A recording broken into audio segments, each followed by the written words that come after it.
자, 매출원가 집계, 매입 할인이 없는 경우. 자, 밑에 있는 문제는 매입 할인이 있는 경우. 좀 간단합니다. 주는 문제다 이렇게 보시면 되겠죠. 자, 다음 자를 이용해 도서 매업을 영위하는 주 3일에 단기 매출 원가를 구하면 얼마인가? 기초 플러스 단기 매입 마이너스 기말 매출원가. 됐죠? 다만 그 단기 매입이라는 게 순매입을 얘기한다 말씀드렸습니다. 매입 할인이나 매입 애누리 환출 이런 것들이 있으면 차감된 금액, 그 금액으로 집계를 해 주셔야 됩니다. 자, 일단 우리 자료에서는 매입 차감 항목 여기 없습니다. 그러니까 간단하죠? 자, 기초상품 재고액. 자, 30만 원에다가 플러스 순매입이 들어가야 되는데 매입 차감 항목인 뭐 매입 할인이나 이런 게 없기 때문에 단기 총 매입액 요게 들어가면 되겠죠? 270. 자, 마이너스 기말 상품 재고 60만 원. 눈썹이 휘날리게 계산해 주시면 240. 자, 됐습니다. 간단합니다. 자, 그 다음에 매출원가 집계 매입 할인이 있는 경우 당연히 있으면은 순매입으로 이제 기록만 해주면 돼요. 다음 자료에 따라 손익계산서에 표시할 매출 원가 금액은 얼마인가? 자, 기초 상품 재고. 자, 100만 원. 다음 플러스. 우리 자료에 보니까 매입 할인이 지금 낑겨 들어가 있죠? 자, 그거만 주의해서. 자, 순매입으로 갑시다. 자, 단기 매입액, 매입 할인 차감 전 금액이 600만 원. 총 단기 매입. 매입 할인 20만 원 빼야죠? 20만 원 빼주고. 마이너스 이렇게 하면 순매입이 나올 겁니다. 순매입.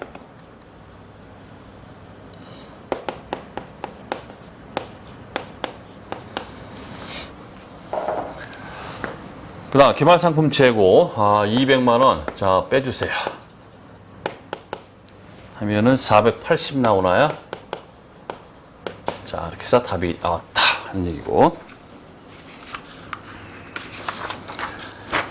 그 다음 재고자산의 결산시 고려사항. 자, 다음 중 재고자산의 결산 수정사항에 대한 설명으로 가장 올바르지 않은 것은 1번 재고자산 실사 과정에서 재고가 분실됐다 된 경우에는 재고자산 감모 손실을 인식한다. 우리 감모 손실 인식을 결산에 가서 한다. 맞는 말이고. 그 다음 2번 결산 시 회사는 재고자산에 대한 평가 절차를 수행해야 한다. 평가 절차 결국 우리 평가 손익 얘기입니다. 평가 손실 잡는 거. 그 다음 3번 도착지 인도 기준으로 체결한 매입 계약에 따라 결산 시 운송 중인 상품은 구매자의 재고자산에 포함하여야 한다.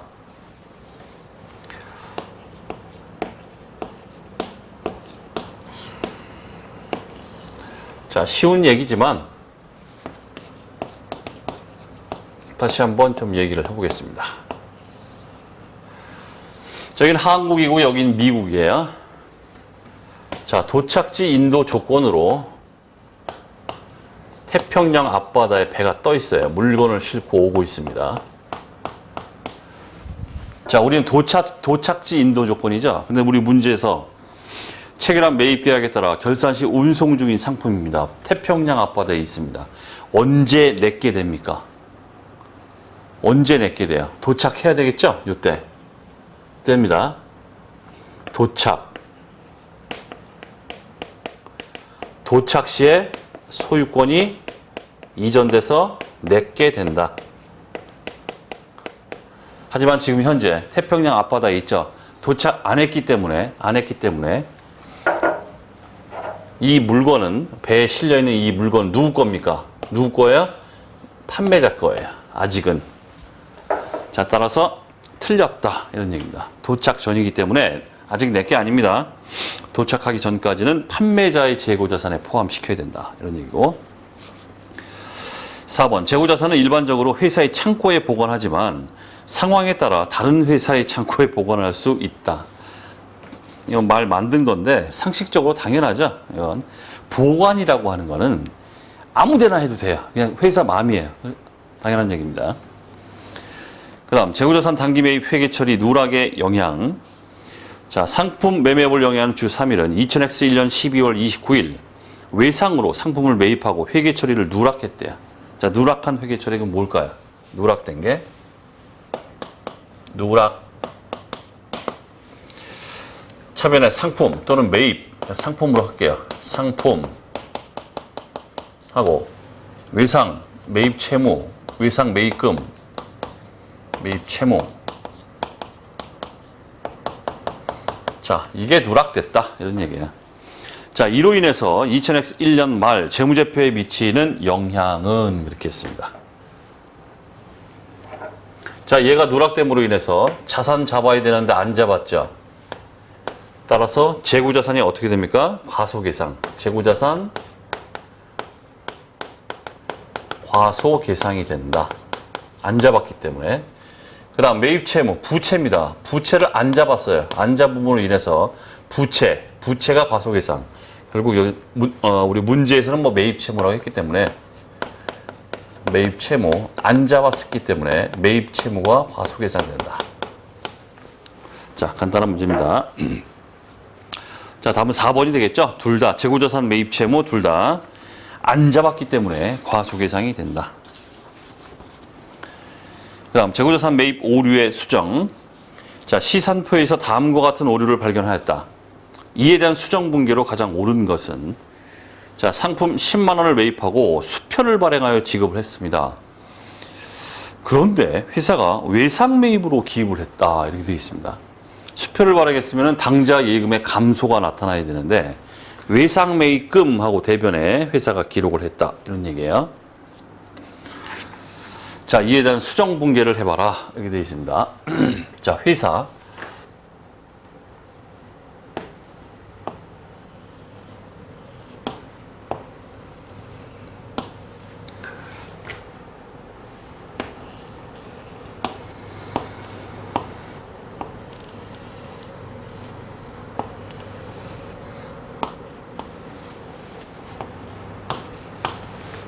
자, 먼저 회사의 처리를 보겠습니다. 회사. 상품을 매입했다. 외상 매입금 처리했다. 상품 10만 원. 외상 매입금 10만 원.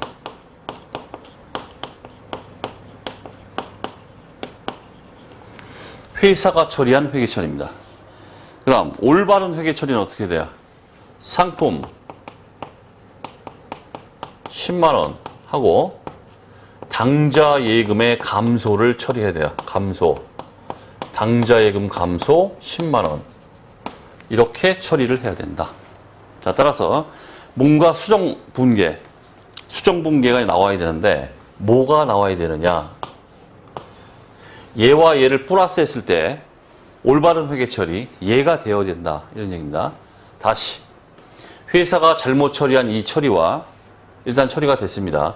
뭔가 수정 분계, 얘 두 개가 합쳐져서 결국은 그게 올바른 회계 처리 이렇게 돼야 된다. 이런 뜻이에요. 자, 따라서 우리는 어떤 처리를 해야 될까? 자, 먼저 상품은 건들 필요 없죠? 상품 됐습니다. 얘를 건드려야 돼요. 얘가 일단 없어져야 돼요. 외상 매입금 사라져라. 차변에 써서 사라집니다. 외상 매입금 10만 원 없애버리고 그 다음 뭘 생성시켜줘야 됩니까? 당좌 예금 감소를 생성시켜줘야 돼요. 당좌 예금 10만 원. 자, 이게 답이 되겠다. 이런 얘기예요. 이러한 수정 분계를 통해서 얘를 갖다가 해버리면 어떻게 됩니까? 얘가 이렇게 없어지죠? 없어지고 남는 거는 상품 10만 원, 당좌 예금 10만 원 해서 얘랑 똑같아집니다. 그래서 이러한 처리. 외상 매입금 10만 원, 당좌 예금 10만 원. 자, 이런 수정 분계가 있어야 된다. 자, 답은 2번이 되겠고. 그다음 유형자산 분류 기준과 집계. 다음은 제조업을 영위하는 주 3일이 보유하고 있는 자산의 일부 내역이다. 이 중 유형자산으로 분류해야 할 자산들의 합계는 얼마인가? 감가상각 누계액은 고려하지 않는다. 자, 내역에 투자 목적으로 보유 중인 토지입니다. 투자 목적. 투자 자산입니다. 유형 자산이 아니라 제끼고 그 다음 본사 건물로 사용 중인 건물 당연히 유형 자산. 자, 건물 4천 그다음 사용 중인 공기구 및 비품 당연히 들어가죠. 유형자산이죠. 1,500. 그다음 직원 출퇴근용 버스 회사가 보유하고 있는 거. 차량 운반구 유형자산입니다. 6,000. 그다음 제품 제조에 사용 중인 제품 제조든 뭐든 상관없이 기계장치, 건물 이런 것들은 전부 유형자산 103. 1억 300만 원. 딱 집계하면 끝나는 거죠. 하면은 218. 자, 이렇게 이제 계산해도 되고, 우리 해설에 있는 것처럼 눈칫밥으로 일일이 계산할 필요 없죠. 우리 총 합계 금액이 418 이렇게 나와 있습니다. 있기 때문에 지금 한 가지 제외되는 거, 첫 번째 나온 투자 목적으로 보유 중인 토지, 투자 자산, 얘만 제외하면 되죠. 2억, 얘만 제외하면 돼요. 이렇게 제외해도 마찬가지로 218 이렇게 나오죠. 어떻게 해도 뭐 상관은 없는 얘기고.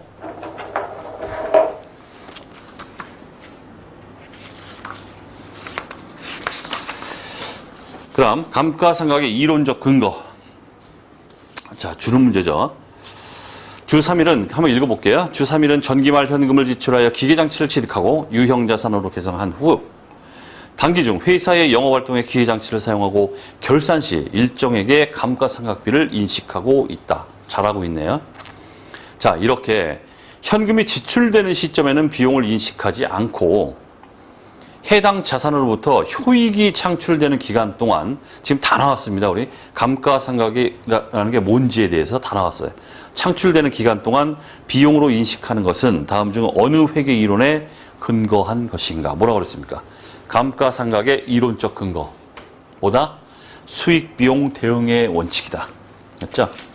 자산을 취득해서 그 자산을 사용하면서 수익이 발생되는데 그 수익에 감가상각비라는 비용을 대응시킨다. 이런 얘기예요. 자, 핵심 이론에서 했던 얘기들이고. 자, 그 다음에 우리 수준을 넘기 때문에 볼 필요는 없는데 나왔으니까 간단하게만 설명드릴게요. 자, 2번에 보수주의에 대한 얘기입니다. 보수주의는 말 그대로 보수. 한마디로 가능한 한 이익을 적게 계상하는 회계처리 방법이다. 이렇게 보시면 돼요. 이익을 적게. 예를 들어서 우리 그 재고자산과 관련돼서 평가가 들어가게 되는데 평가 손실은 인식하지만 평가 이익은 인식하지 않습니다. 오직 평가 손실만 인식해요. 이런 것들. 그죠? 그럼 이익이 떨어지잖아요. 이런 것들을 우리가 보수주의 회계처리다. 이렇게 말합니다. 참고 우리 수준을 좀 넘어요. 그 다음 3번의 중요성에 대한 얘기인데 우리 회계 정보의 중요성에 대한 얘기. 이 얘기는 딴 게 아니라 예를 들어서 자, 회사에서 100원짜리 볼펜을 한 자루 샀습니다. 볼펜을. 그러면 이 100원짜리 볼펜을 자산으로 잡아가지고 유형자산으로 잡아서 2년, 3년에 걸쳐서 감가상각비를 계상해 간다. 이런 쓸데없는 짓거리는 할 필요가 없다. 이런 얘기예요. 우리가 소액의 지출, 볼펜과 같이 100원짜리 이런 걸 갖다가 소액 지출이죠. 이건 중요성 측면에서 중요하지 않기 때문에 그냥 바로 그냥 뭡니까? 비용 처리하고 그냥 끝내버린다. 이게 중요성이라는 회계 정보 특성이 있습니다. 그 얘기입니다. 그다음 감가상각 3요소. 머리에 딱 생각나야죠. 감가상각 3요소 뭐라고 했습니까? 취득원가, 잔존가치, 내용연수 3개였습니다. 자, 다음은 기계장치를 정해법으로 감가상각하기 위해 필요한 정보가 아닌 것은 해설. 정해법 감가상각비는 취득원가에서 마이너스 잔존가치 한 다음에 그 금액이 감가상각 대상 금액이라고 그랬죠. 거기에 나누기 내용연수 또는 곱하기 내용연수 분의 1 이렇게. 자, 따라서 필요없는 자료 2번 감가상각 누계획은 필요 없다. 감가상각 누계획은 우리 정률법 계산할 때 장부금액에 곱하기 상각률을 때리기 때문에 필요하다. 자, 그 다음 감가상각 대상 해당 여부. 자, 이거 정리 다시 한번 해보겠습니다.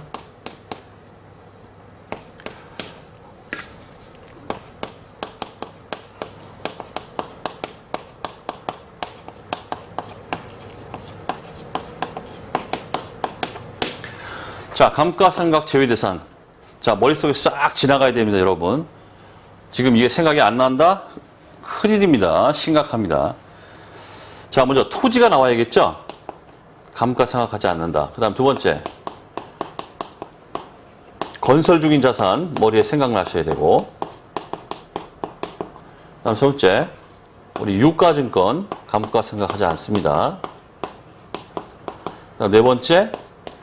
재고자산, 감가상각 없습니다. 자, 다만 이 두 개 뭐예요? 이거는 유형자산이죠. 유형자산에서 감가상각 제외 대상이 이렇게 두 개. 나머지 유가증권, 재고자산 이렇게 구분을 좀 해주시고. 자, 감가상각 대상 자산 해당 여부 첫 번째. 다음 중 감가상각 대상이 아닌 유형자산으로 짝져진 것은 요거죠. 아닌 거. 아닌 유형자산. 토지, 건설 중인 자산. 이렇게 되겠네. 4번. 그 다음 감가상각 대상 자산 해당 여부 두 번째. 다음 중 감가상각 대상 자산에 해당하는 것은